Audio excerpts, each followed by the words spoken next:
Artists, today we are going to be building our armature for our cake sculpture. So first we have a template made out of paper, and you'll notice that the top and the bottom are pretty much the same. Those need to be equal. The sides of the cake are the same, and the back of the cake is a little bit of a smaller square. So the very first thing that we need to do is cut out these shapes on the paper. When you cut out the shapes, aim for your best to keep your lines as straight as possible. The more even or equal your shapes are, the easier it's going to be to build your armature. If you are not cutting on the lines, your shapes will not match up easily. Once you have your tracers cut out, you're going to be tracing them onto a thicker piece of tag board. But you want to make sure that you can fit all of your shapes on the tag board. One thing that I like to do is I like to line up a flat edge with a flat part of the paper so that I know that at least one edge will stay straight. But you have to pay attention because sometimes if we don't line them up perfectly, we run out of room and we run out of our we run out of our tag board space. So once you've made sure that you can fit all of your shapes on your tag board, you're going to trace these shapes onto the tag board. I recommend that you hold the shape with one hand so that it doesn't move, and just trace around the outside edge. Aim for your best to keep these shapes even, so trace them as perfectly as you can, but I know it's not easy to be perfect, so just aim for your best.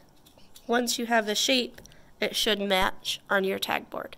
Do this for all of your shapes. Once you have traced your shapes onto the thicker cardstock, you can share your tracers with other people at your table unless they want to cut out their own. Your next step is to cut out these shapes of our tag board. Aim for your best to cut as straight and as evenly as possible. Now that we have our templates for our tag board, we can assemble them using some masking tape. What I like to do is I like to get a handful of strips of tape ready before I start this next step. Once you have your tape ready, we're going to assemble the cake. So we have a top and a bottom, we have our sides and the back of our cake. So the sides of our cake are going to line up with the edges or the corners of the bottom and top. So what I like to do is I like to take my tape so that it can hit both sides of the shape, and then I crease it. So I've got the bottom of my cake, the side here. This is the other side of my cake, which needs to go here. So I'm going to use my tape again. I like to hit it on both, and then I can flip up.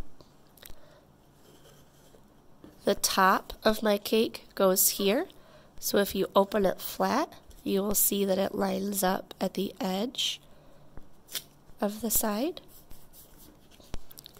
Double check to make sure we're doing it in the right spot. We're already starting to build that three-dimensional shape. So the last part is here. Going to hit both of those, try to line it up as perfectly as I can. And what we're left with is the back. This one can get a little bit tricky, so what I like to do is put my 4 pieces of tape so that half is on the back and half is hanging over. And this makes it easier for when I try to assemble it. This is probably the hardest part because I'm trying my best to make it as close to perfect as possible. Once I have attached all of my pieces, I will have a three-dimensional triangle slice of cake. This is my armature. Now these all look very similar to each other, so it is super important that once you build your armature, you write your name and code somewhere on it so that someone else doesn't claim it as their own. The next step to our sculpture armature is very messy. That's why we need a messy mat or a piece of cardboard under. We have plaster wraps. If you remember, from using these before, we do not want any unused plaster wraps to stay wet. So we want the plaster wraps on one side of our table and our warm water on the other. And what we're going to do is we're first going to do a thin layer. We don't want this to be too heavy, but we are doing a thin layer of the plaster wraps over the whole tagboard armature. So if you remember how we use these, we dip them into the warm water. We squeegee the extra water out. We do not want these dripping. We don't want them to be soaking wet. And we are simply going to wrap our entire armature with the plaster wraps. You're going to repeat the process over and over until you have completely covered all sides of your armature. You do not need to cover the bottom, but it's okay if you do. The bottom, our cake is going to sit on the bottom. If we get too bumpy or wobbly on the bottom of our plaster, it might be uneven, but I want you to continue wrapping the plaster all the way around your armature.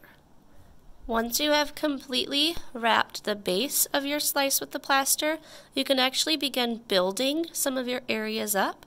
For example, if I want this to look like there's some frosting kind of built up on top of the slice, I can dip my plaster in the water, squeegee it out, and I can almost create that bumped up frosting edge right on the corner.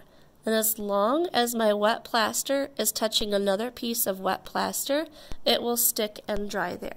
So if I wanted it to look like I had, some cream or flavoring on the sides, I could squeegee that, and I could bump it up on the sides. Remember, as long as one piece of wet plaster hits another one, you can kind of see that that slice of cake has a bit of that cream filling on the side now. And you can use those plasters to build up part of your project.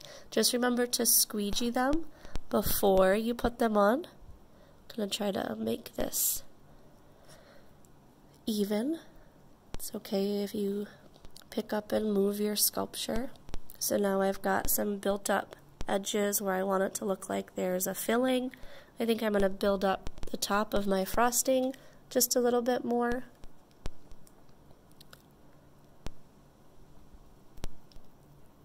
As long as the two wet pieces are touching each other, that's all that matters. I could even do something on the top if I wanted to build up a design of some sort. I could try to build a flower design, or I could use the paint for that. If I wanted to try to build a cherry on top, I could roll the plaster in the ball. As long as it's sticking wet plaster to wet plaster, that is all that matters. So once you are satisfied with building up your slice of cake with the plaster, this has to dry before we can paint it. And remember that these all look very similar, and we can't really write our name on this right now because it's wet.